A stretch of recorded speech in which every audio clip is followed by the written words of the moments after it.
ട്രിവാൻഡ്രത്ത് മഴയൊക്കെ കഴിഞ്ഞ് നല്ല അടിപൊളി വെയിലാണ്. സൺഡേ ആയതുകൊണ്ട് ഹസ്ബൻഡ് രാവിലെ പള്ളിയിൽ പോയേ. ഞാൻ കുറച്ച് ലേറ്റ് ആയി പോയി എണ്ണീക്കാൻ. അമ്മ ഉള്ളതുകൊണ്ട് പിന്നെ സമാധാനം ഉണ്ടല്ലോ. പിന്നെ കൊച്ചിൻ്റെ വെജ് സൂപ്പും പിന്നെ ഒരു ചട്നിയും കൂടെ ഉണ്ടാക്കിയാൽ മതി. പിന്നെ സാമ്പാർ ഞാൻ വെച്ചില്ല കേട്ടോ. ആറും സൺഡേയ്സ് ആണ് ഫിഷ് വാങ്ങുന്നത്. ഫിഷ് കറിയും ഫിഷ് ഫ്രൈയും പിന്നെ ഒരു സ്പെഷ്യൽ റെസിപ്പി കൂടി ഇന്നുണ്ട്. ഇപ്പോൾ രാവിലെ കുറച്ച് ക്ലീനിങ് പരിപാടിയൊക്കെ കഴിഞ്ഞു. കൊച്ചിന്ന് കഴിച്ചു കഴിഞ്ഞിട്ടാണ് പല്ല് തേച്ചത്. അപ്പോൾ ഫിഷ് കറിക്കുള്ള ഗ്രേവിയൊക്കെ ഞാൻ നേരത്തെ ആക്കി വെക്കുവാണേ. അപ്പോൾ ഫിഷ് കൊണ്ടുവരുമ്പോൾ എളുപ്പമുണ്ടല്ലോ, ഗ്രേവിയിലും കഴുകിയിട്ടാൽ മതിയല്ലോ. ഇത് പിന്നെ അഹാന സ്പെഷ്യൽ പൊട്ടറ്റോ ഫ്രൈ ആണ്. ഈ റെസിപ്പി നല്ല ടേസ്റ്റാണ്. ട്രൈ ചെയ്തിട്ടില്ലെങ്കിൽ ട്രൈ ചെയ്ത് നോക്കണേ.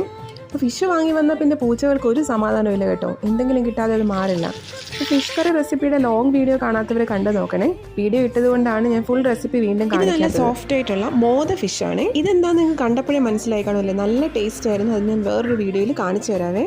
അപ്പോൾ ഞാനിനി എൻ്റെ ലഞ്ച് കഴിച്ചോട്ടെ. അപ്പോൾ ചാനൽ സബ്സ്ക്രൈബ് ചെയ്ത് ആരെങ്കിലും വീഡിയോ കാണുന്നുണ്ടെങ്കിൽ സബ്സ്ക്രൈബ് ചെയ്യണേ. ഇഷ്ടമായ